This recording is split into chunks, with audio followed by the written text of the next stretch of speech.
And I don't think that they will be meeting up, but it is a possibility. We've seen very few standard lane shake out. You talked about the global presence, the fact that there is a teleport that's there. It's a potential for a 5-man dive in someone with that Evelynn sneaking out the jungle. Yeah, it's ridiculous because TPA, they're looking like they have a stronger team fight because, you know, they've got the Jinx in the backline. They have the engage from Leona. However, SKT have so much more mobility, and they have that global threat we talked about with the Evelynn. There's so many different moves that SKT can outplay TPA positionally in this game. Well, with the match about to get underway, we'd like you to turn to Twitter and tell us who you guys think will score first blood this time. Use the hashtag TPA or the hashtag SKT and send your answers to @LOLesports.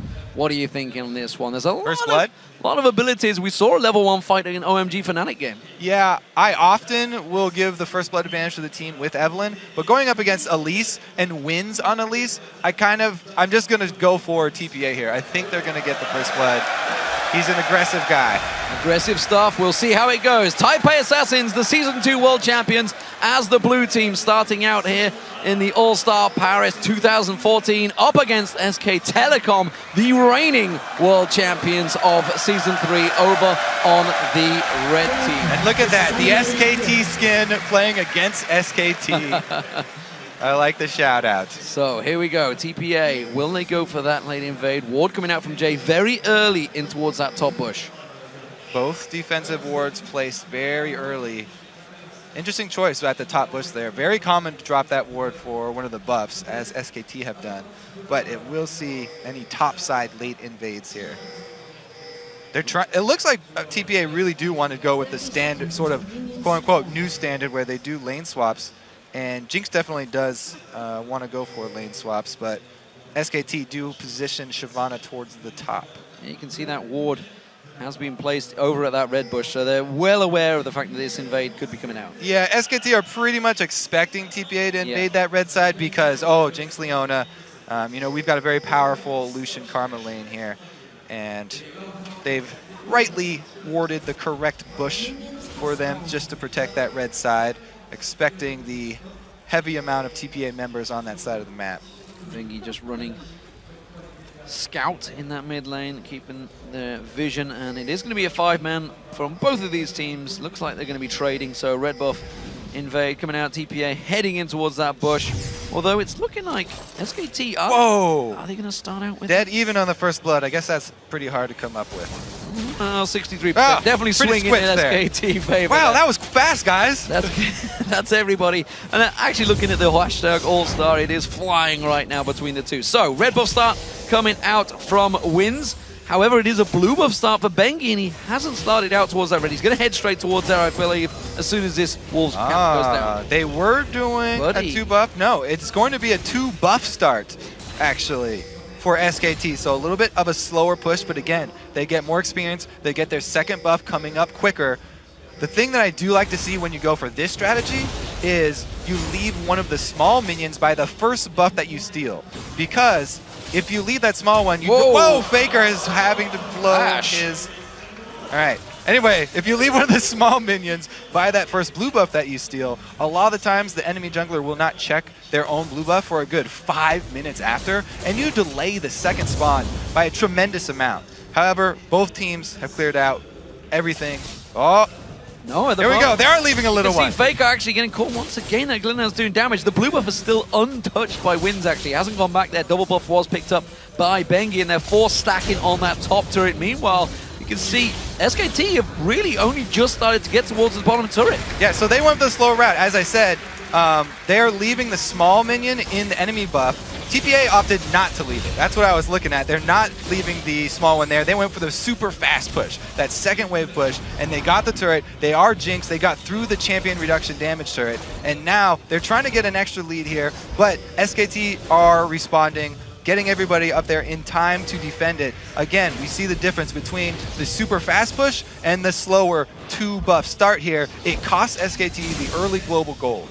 Now we'll see how it works out. OMG, of course, did a similar type of thing. Piglet getting aggressive, but Archie going very aggressive on him there, but has to back away. Good trade coming back from Piglet, of course, using that double hit mechanic. So, Mandu, he had to go up towards the top lane, defending it off there. He's going to make his way back down towards that bottom lane. and will get himself back into lane. Faker in this mid lane. We haven't seen him up against Morning for too long. We did see Morning putting some aggression down early on. Bengi, though, taking a peek towards the jungle area of Taope Assassins, but Wins will secure himself this blue buff. The early ward coverage, classic Bengi coming through. More classic Bengi, ganking for Faker, getting him a little bit of extra breathing room in the mid lane. No gold card in range for it, though, because Faker had to blow his flash defensively. Their kill potential is greatly reduced, and they always have to worry about counter ganks from Wins, because in the mid game, the level 3 Elise, very strong.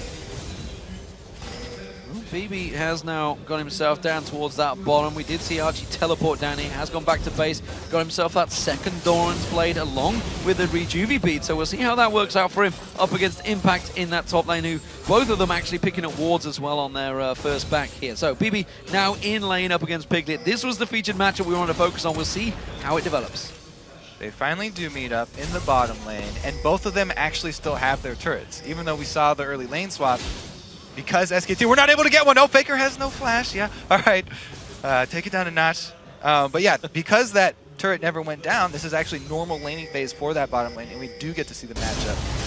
Yeah, Wins what's coming in there. Jay goes in. Zenith Blade catching on towards Piglet. Does manage to get the second stun down, but the trade is going back towards BB. Ignite has run out. Exhaust was also used from Jay on Piglet there. Back and forth trade. Now Morning in the mid lane. You can see Bengi putting damage back down towards him. And Bengi's deep ward just saw Wins as well, so he knew there was no threat of a counter gank. He was just getting some more damage, making Morning back off. They're trying to keep Faker at an acceptable level for when he hits level 6. He wants to be able to back as soon as he hits level 6. He doesn't want to back early here. He's already had to blow his flash, and he's very low on mana, so he needed a little bit support from Bengi to actually stay there. Jay trying to hold this one out. Three-man diver towards him. Does manage to get the stun down on Bengi. He's going to get taken down. Is he, though? Oh! Is he going to be able to get away from it? Bengi's trying to run away. Zenith Blade not quite back off cooldown, and the kill does come out from Piglet. That's first blood for SK Telecom. Properly executed tower dive, but it was risky. They didn't have very deep ward coverage here, and there were a couple members just recalling.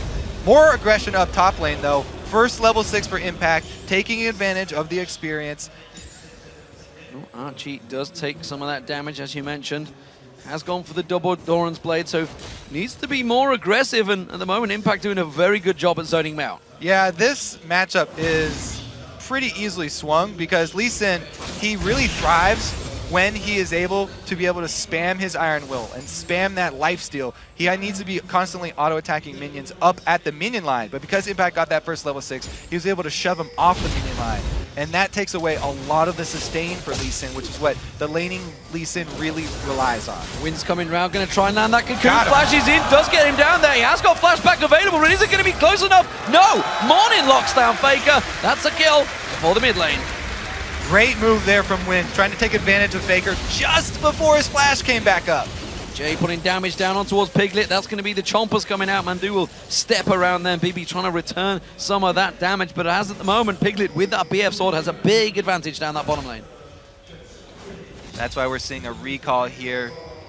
BB needs to be able to answer that item discrepancy. Down in CS, they're really hurting. He's only able to get Vamp Scepter, so sustain. They're going to be a lot less aggressive, even with Leona Flame Chompers combo.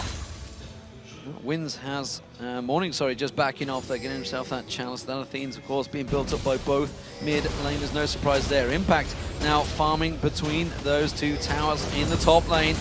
And that's actually going to give Archie a little bit of a respite because he will happily farm up against his minions. Actually, it was Impact putting pressure on him with them waves, and I think he'd be quite happy about the fact that Impact has chosen to go this route. Yeah, Impact is really having his way up in that top lane. He hasn't even had to go back and purchase yet. Already farming behind the turret, trying to draw more attention from the jungler. If he can get wins on the top side of the map, he can relieve pressure for the rest of his team to make a move on Dragon. Wins just happens to be jungling on the top side as well. Great move from SKT. They've got great ward coverage around the Dragon as well, so they don't have to be worried about it, especially since their bottom lane is winning so hard. Yeah, zero vision on this one. Bengi actually taken very low. They do manage to find out that top laner on the jungle. Wins is going to come around. Cocoon goes in there, going to try and come around, steal away that red buff. Actually hasn't finished it off. Does? He didn't have smite. Not. No, he does get it. He got it. He got it in the end there, nevertheless. He does take Impact down. Yeah, that's why he was focusing Impact and wasn't waiting till the red buff was low enough to get it for the attention. But He is able to get in the end with the execute, and it actually costs a lot of not only Impact's time, but also his ulti. See, Faker's making a move. Faker's making a move. Jay is in trouble. Bibi's going to be the focus target. There's Faker comes in. Stun card, wild card. He gets locked down. Can they finish off Jay as well? You can see Archie teleported in, but he's teleported himself into complete danger. That was not a good move. And the 4 members of SK Telecom take themselves 2 simple kills. That's that gold that we talked about in the beginning. Global, so many global options for SKT. And they're able to use it bottom lane because of the ward coverage around mid. But the answer from TPA is shove 2 lanes. 1 kill, they get a lot of minions into turrets here. No turret goes down. Oh, Bengi and Faker coming round. The double combo. Is it going to be enough? Wild growth from Morning trying to save himself out. The Cocoon coming back out from Wind, trying to turn it back around. The gold card has been pulled by Faker, but he's not going to be able to land it. Oh, he flashes for it actually onto Winds. I'm not sure that was quite worth it. Piglet taking down the bottom turret while this is all happening. Mandu was joining the fray, but Taipei Assassins get away from this one. So he still will have a Ghost coming up soon, so he'll have an extra summoner spell for defensive purposes, but that was definitely an unnecessary flash. We'll see if it does end up costing him, as it has before when Winds ganks mid. It is a strong start from SK Telecom despite the turret advantage that was built up early by Taipei Assassins. It is all now square once again. Morning does manage to get that shield off every time, expecting that gold card to be in his face, but you can see Faker starting to get more confident with every gold card thrown. And the control of mid lane vision is going to be even more important as the game goes on. They need to keep track of Faker. You saw him, he just barely left mid lane for that gank down bottom. That's why you have to keep your eyes on him. As soon as he leaks to one side, you have to notify the rest of your team to play more defensively and fall back. Because, as we've seen, teleport can be answered for teleport. Morning getting drawn into it. A good flash, and that was a very late ultimate from Bengi that was nowhere near landing. Yeah, a little slow there. But they do have a good push up top as well. So even though they use their jungler mid, great pressure up top here for SKT, and they're making TPA pay for this slow pushing bottom lane.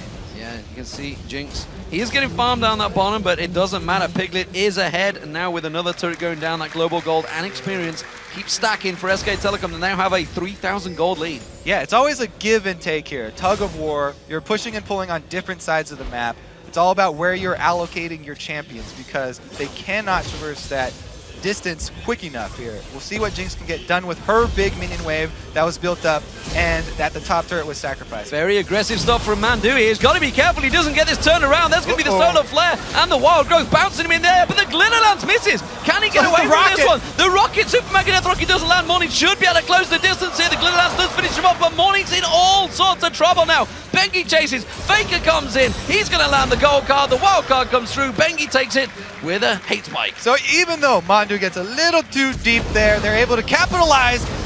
Bebe engaged on. Dragon Descent from Impact. Bebe got no escape from this one. The rest of the Taipei Assassins having to close in. The Cocoon does land. The Zenith Blade locking him up as well. And again, now Impact in trouble. They're turning this one back around. Can he get the damage back onto Bebe? No, he can't. Winds gets the kill. Yeah, a little aggressive there from Impact. Nobody was able to back him up, and they didn't have wards inside of the jungle. He saw an AD carry without an escape, and he wanted to make him blow a splash. So we'll see how Archie works out in this Lee Sin in the top lane. Hasn't been able to get any of that early pressure he would have liked, but he has got that pickaxe down there. Faker now in the top lane. He did manage to come down. He's been involved in everything so far for SK Telecom. We'll see how he gets going on this Twisted Fate.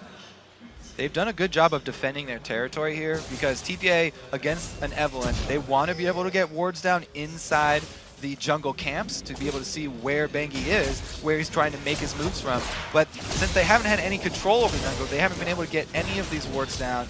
No really defensive pink wards except at their own buffs. So their zone of control here for TPA has been completely taken away from them. And that's what we talked about in Champion Select. This SK team has so many options. Piglet is a little bit... Oh, he's going to get spotted. JE will get caught out. That ward, he steps straight over Winds, so he's... Winds is pinged out here. He's been seen, but they did ping him.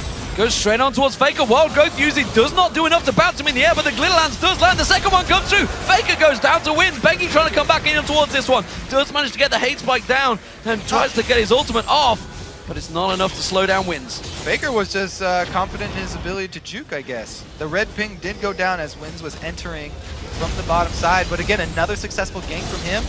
Faker goes down. Archie now completed that Tiamat and feeling a little bit more confident against Impact there. So Impact used that Bilgewater Cutlass, but went fairly even in trade and didn't fancy it this deep in enemy territory.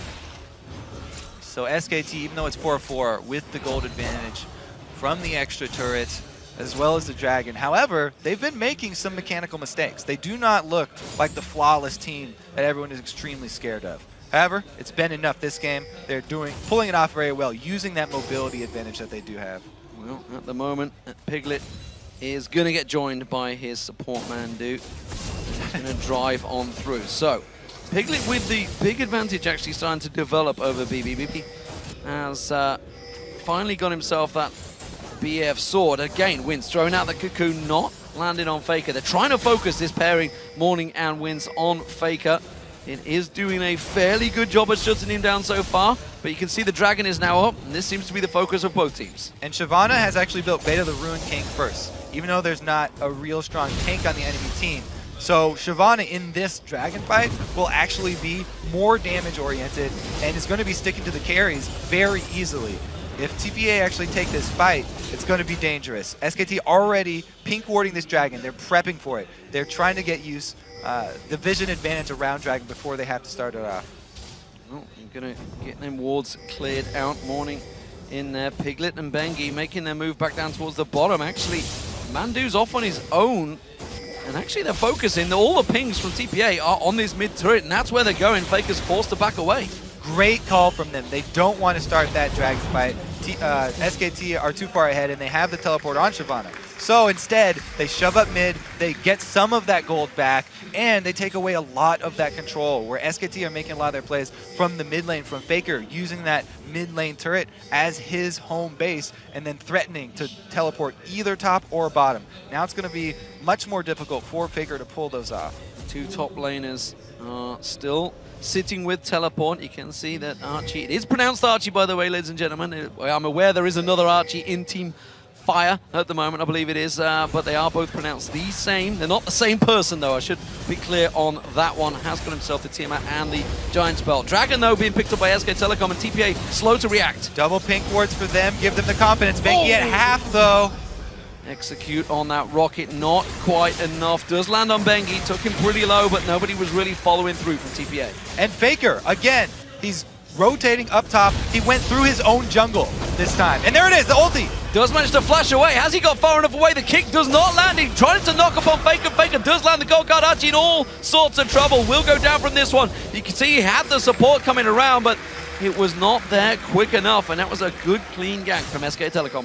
Yeah, very impressive TF play so far from Faker. He actually goes into his own territory, knowing that TPA have not been able to get those deep wards down to make a clear path for him to use his ulti up top. The culling on Jay, not quite enough to finish him off. The double tap from Piglet, again also landing on there, but they didn't have enough cooldowns to lock him up. Bengi going to get spotted by the ping ward here. Morning catching on towards him. Glitter Lances are good, but Bengi has the ability to run out of that one. Couldn't quite lock him down. Wins is now coming around on towards Impact, and actually getting pinged on. Archie fancies this one. Wins using his sweeper just to make sure, but it's already been done, and now the ward is going to stay there. He knows that it's there, and they can try and work around it, though. Oh, that Glitter Lance not landing from Morning there onto Mandu, and he will clear out that pink ward. That's a expensive investment. Bengi going looking in the jungle, and actually will find Jay. Did get pinged out. I wonder if Jay's going to try and blind shot across there. No, he's not, and Bengi will step away. This vision battle is going back and forth, and you can see a lot of ping wards from SK Telecom, and again, they are focusing, trying to focus on Morning. You can actually only have one on the map at all times, but they've got 4 down and 2 in inventory, so they've got an extra one. As soon as one of those does go down, Mandu's going to be able to replace it, and they're going to get another True Sight down. With that investment, we'll see how it works out. Of course, the items being picked up by Taipei Assassins don't counter it. There is a 4,000 gold differential between these two teams, and SK Telecom stacking up nicely in this mid lane. They will take the turret down. Archie's all behind them, but I'm not sure he wants to go diving into 5 members of SK Telecom. It's just so dangerous for them to go outside of their territory at all. With the Evelynn and the Twisted Fate and the Teleport Shyvana with early Blade, they've got so much pick potential on SKT and so much great warding that they have the vision to actually make the correct choice every single time. With 4 members. Oh, Solar Flare lands, but it's not enough to shut down Mandu. He does flash away from that one. Mandu being able to escape the minion wave was with TPA, but again, great clearance. You can see those wildcards from Faker just locking everything down. They're going to try and make a move, transition down towards the bottom lane, or translation as we'd like to call it. Pink Ward was getting cleared out by TPA, but again, they don't fancy it because they're leaving themselves exposed in the middle. They've got one of the pink wards down. It's a very, very long battle they're going to have to wage, though, to take all this SKT vision away from their side of the jungle. And it would just get replaced straight away. There it is. Managed to place those wards from their inventory, and there we go. Faker just placing his own one back again on the mid lane there. So Archie actually having to cut off. Impact has been kind of free farming in this top lane. Archie's doing a good job of farming himself, keeping up with him, but surely in the grand scheme of things, a Lee Sin up against a Shyvana. Shyvana is going to come out on top as this game starts to go late. Yeah, Impact feeling really good about his position, and that's great for SKT because he is huge for them. They're relying on Shyvana and Evelynn flanks to really get the good engages towards the late game. Faker coming in to try and defend Mandu. Mandu goes down, the culling coming out though, double teleport coming in, and you can see this is the possible global presence. Archie is there just over the side, does manage to land the kick, goes in on Impact. He's 3 members, kicks out Faker, but nobody's with him, and Archie gets to safeguard away. They're locked up in the side, Bengi. Now we can see the Solar Flare, that's going to try and slow them down. Faker does manage to land the stun card on Morning. Morning taking the wild card as well, having to step away. They catch the slow back on towards Impact. Pop the Cook does not quite land. Piglet taking no solo. Life stealing off the golems, but BB flashes in for it, gets himself the kill, and it was a very close exchange between the two. I think it was a 2-for-1 in the end. So they saw Bengi coming down for the flank at the exact same time that Archie decides to take the Lee Sin Q in. Initially, though, start this off by taking down Fumandu. And yes, they are able to burn both globals from SKT. Faker comes in, Impact comes in. Initially, this is a great win for them, and they could back off. But because Lee Sin decides to go in here, the rest of the team actually changing their focus and going up towards this top, they trade Archie for Bengi. And even though Wins is trying to protect Archie here, give him a way out and give him a cocoon, not enough. Well, with them kills coming through, you can see Morning clearing out those waves once again. Dragon up in around about 30 seconds, well, 46 seconds. You can see it in the top corner there, so it's not available. TPA getting the kills, but again, no objectives to take for them. This is a very similar position to Fnatic, actually, as they managed to start picking up those kills. They are still 4,000 gold behind as well. Yeah, TPA, they're in a hard position because they need a lot of vision around their own jungle. SKT are looking to get those flanks from the Shyvana, from the Evelynn, and then teleport in with a global. But they need good vision to fend against these. You can see more defensive pink wards to be able to catch out Bengi. Morning having to use that wild growth, sped up. Faker comes in, does not lock down the stun card. Morning trying to get away from this one. Glitter lands on 3 members of SK Telecom, and the rest of TPA come round there.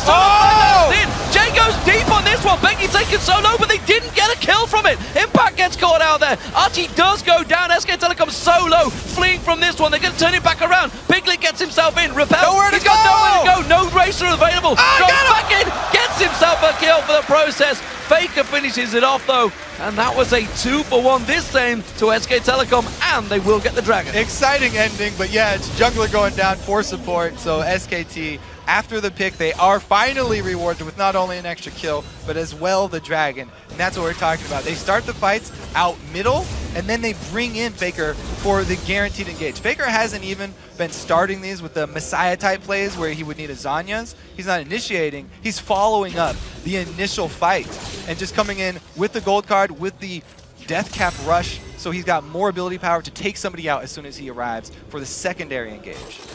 Difference coming out, Static Shiv being built up by BB, but this time he's actually gone for the Avarice Blade first instead of the Zeal, so trying to get that one locked in. Meanwhile, Piglet, you can see Triforce now just completed. There's the Static Shiv just popping into place as well. Rabadon's Death Cap also picked up by Faker, has got that Sheen as well. Oh, Zenith Blade not landing on Pumandu there. Jay not quite locking him up this time. Still, these both teams are fairly bloodthirsty in this game. 8 kills apiece in just 24 minutes. Yeah, TPA are trying to make moves, but there's wave clear on SKT, there are globals on SKT, and there's also invisible champions on SKT. So they can catch you out, and they can get that hard engage. Faker has actually gone for the Sheen next, looking for the tower pushing power. Lichbane eventually, but SKT actually are fine with just trying to defend mid, letting Faker get small advantages, split pushing down bottom. He has to get pretty close though to be able to use that TF teleport. That's why he's walking up through the jungle. Uses the Destiny. Is he going to be close enough? There he is, joining the fray. He's going to get caught out by Solar Flare straight away. Bengi taken low, but they have to back out of that. And the Archie going down again. Wins being chased down. Impact trying to catch on towards him. Stun card pulled by Faker. Does land it. That's going to be Wins going down. And it's a 2-for-0 to SK Telecom. Again, TPA trying to make a move, shoving up mid, but SKT playing with the TF so well. Starting the fight, then Faker comes in for the stun, get another couple kills. So, Baron looks like it may well be the focus for SK Telecom. They're rotating up there. No jungler, of course, for Type A Assassins, and this one should get picked up fairly cleanly. Bibi has not got Super Mega Death Rocket either. Wins has not got Wild Growth. He's going to have to simply poke at it with Wild Growth. Oh, Jay goes aggressive. He does actually draw them away at the moment. Solar Flare is not available either. They're simply trying to run interference on SK Telecom. Fairly well. They're doing a good job here. The damage going down, but there is the Baron. Now Jay's actually going to get locked up. Has to flash out. Glitterlance again catching 3 members of SK Telecom, but Type A Assassins don't quite do enough, and that's a Baron for SK Telecom. Good news for TPA is that they do have the Stag Shiv for BB now, so they have a little bit more wave clear to work with, because they are definitely going to be on the defensive. This is very hard for them to come back. They're hoping for a misplay from SKT at this point. Speaking of hard, I want to be hard on the top laner for Type A Assassins. This was a first lock choice. Lee Sin, he's 0-5-1 right now, had 0 impact, honestly, on the game.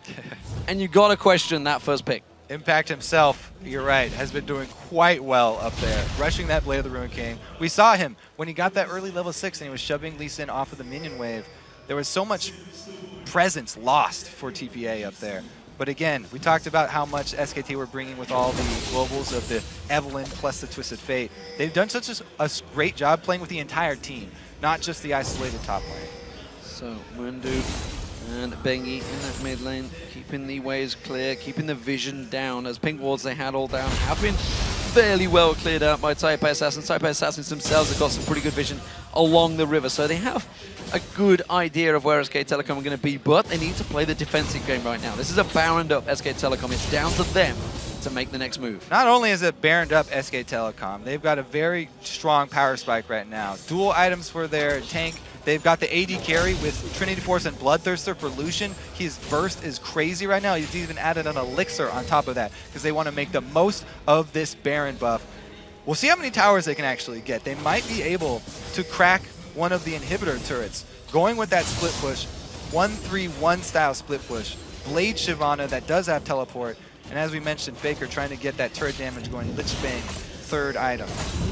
I'm actually looking towards Morning Team which way he is going to go. Hasn't got that death cap down. Archie caught out. Has to use his water safeguard away. Quickly kicks Impact. He wanted to send him the wrong way. That was not what he wanted to do. And that will be Archie going down to Impact. 0-6-1. He is having a very rough game. And compounding the fact that he's had a rough game is that he's spent a lot of money on mobility here. Boots of mobility, upgraded already as well. Wind's actually getting into trouble now. He's got nowhere to repel to. He's just going to drop straight down on Mandu. Faker's actually coming in. Does manage to get the Wild Growth off. Saves Wins for now. But he steps back in there. Morning also having to back off. That Faker down that bottom lane. Still keeping that bottom turret. Taking it down. The minion wave will come in. That's the mid turret as well being picked up as the top turret. SK Telecom taking all 3 inner turrets in one clean swoop. I don't know. It just seems like so much to keep track of for one team.